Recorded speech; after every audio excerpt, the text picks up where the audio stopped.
أمام الناس. تفضل أبو أدب. السلام عليكم. أهلا وسهلا. شنو سؤالنا يا ضيف؟ شنو سؤالك عزيزي؟ سؤالي: ماذا استفادت الشيعة من الإمام الحسين في باب الاعتقادات أو العبادات؟ نعم، بصفة الإمام الحسين عليه السلام هو من العترة الذي أوصى بها النبي صلى الله عليه وآله وسلم التمسك بها بصفتها أنها عاصمة من الضلال، فالذي يتمسك بالإمام الحسين هو يعصم نفسه من الضلال. وأكيد أن العترة ليس أبو بكر ولا عمر ولا عثمان ولا معاوية ولا يزيد، فأنتم تمسكتم بهؤلاء وتركتم العترة. فأنتم بشهادة النبي صلى الله عليه وآله أنتم في ضلال. سيد ياسر. نعم. سيد ياسر. نعم. اهدأ. أولا هذا مش سؤالي، أنا ما سألتك مين هو الحسين وهل هو من العترة. لا، أنت تقول ماذا استفدت من الإمام الحسين، فهي الفائدة كثيرة هي من الإمام الحسين، ومن أهمها أن أعصم نفسي من الضلال من أتمسك به. نعم. اهدأ يا ضيفنا، اهدأ. الآن راح أفرش لك هذه المسألة، بس اهدأ. أنا أريد تبدأ فيها، ما تتجاهلنا هون. أنا أريد ماذا استفدت من الحسين عقيدة في باب الاعتقادات أو في باب العبادات، لو سمحت تفضل. نعم. أولا لنثبت حتى نأصل الحوار، لنثبت أولا هل يوجد وصية بالعترة، وهل الإمام الحسين عليه السلام من العترة حتى يكون ملزما لك ولي وللجميع بالامتثال. رواية الوصية بالعترة. نعم. بسندها لو سمحت، يلا تفضل. أولا نأتي إلى مصادركم ماذا تقول في كتاب صحيح؟ نعم، أنا أحاورك بصفتك أول. لا عزيزي، أولا أنا ثابتة عندي العترة، أما أنت تمسكت بعمر وأبو بكر وعثمان ومعاوية وتركت العترة. نعم. في صحيح الجامع الصغير وزيادة، الفتح الكبير تأليف محمد ناصر الدين الألباني ماذا يقول؟ إني تارك فيكم خليفتين.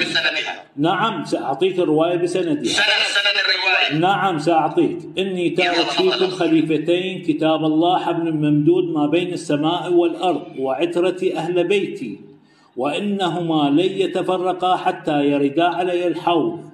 لمن هذا الكتاب؟ محمد ناصر الدين الألباني. أعطيني سند الرواية. أولا ماذا قال محمد ناصر الدين الألباني؟ صحيح الحديث، صحيح. ما يهمني ماذا قال صححه الألباني. ضيفنا. صححه الألباني. ندخل إلى الروض النظري.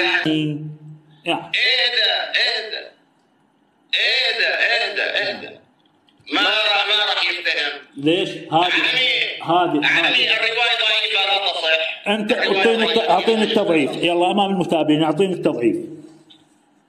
يلا أعطيني رواية صحيحة غيرها. سأعطي. ماذا تقول بصحيح مسلم؟ الرواية ضعيفة لا تصح. اسمع، صحيح مسلم. اسمع ماذا يقول. صحيح مسلم. سأعطيك صحيح مسلم. ماذا يقول صحيح مسلم؟ تارك فيكم ثقلين، الصفحة 255، ذكر فضائل أصحاب النبي صلى الله عليه وآله، فضائل علي بن أبي طالب، صفحة 255. شو يقول؟ أما بعد، قال رسول الله صلى الله عليه وآله: أما بعد، ألا أيها الناس، فإنما أنا بشر يوشك أن يأتي رسول ربي فأجيب، وأنا تارك فيكم ثقلين، أولهما كتاب الله فيه الهدى والنور، فخذوا بكتاب الله واستمسكوا به. فحث على كتاب الله ورغب فيه، ثم قال: وأهل بيتي أذكركم الله في أهل بيتي.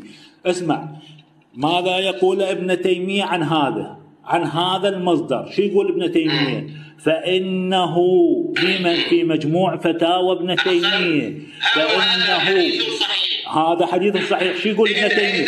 شوف خلنا نكمل لك ونبعلق.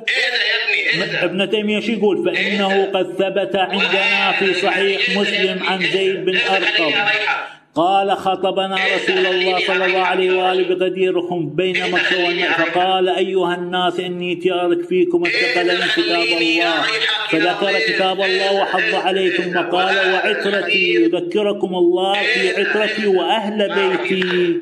هذا ابن تيمية صحح الحديث في مسلم، فأي تضعيف تتحدث عنه يا سلفي؟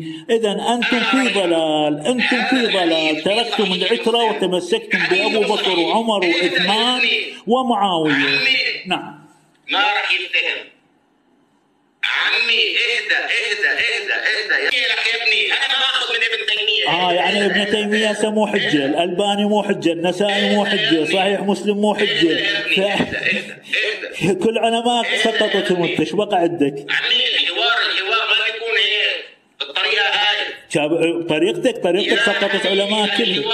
كل علماء سقطتهم، كل علماء خرجتهم من الملة. لا تنزلني خايف، إذا نزلتني معناها خايف. الحديث صحيح. شوف الحديث الصحيح. إيه خليني أتكلم يا عمي، أعطيني وقتي. نعم تفضل. إيش هذا؟ تفضل. أعطيني وقتي. يلا تفضل. لك أعطيني وقتي يا حمار. الحمار ما يصلي التراويح. لا تسب حتى تهرب يا حمار. أنت الحمار تصلي التراويح. يا بهيم أنت سقطتهم أمام المتابعين كلها تسمعني. الكل تسمع. تمت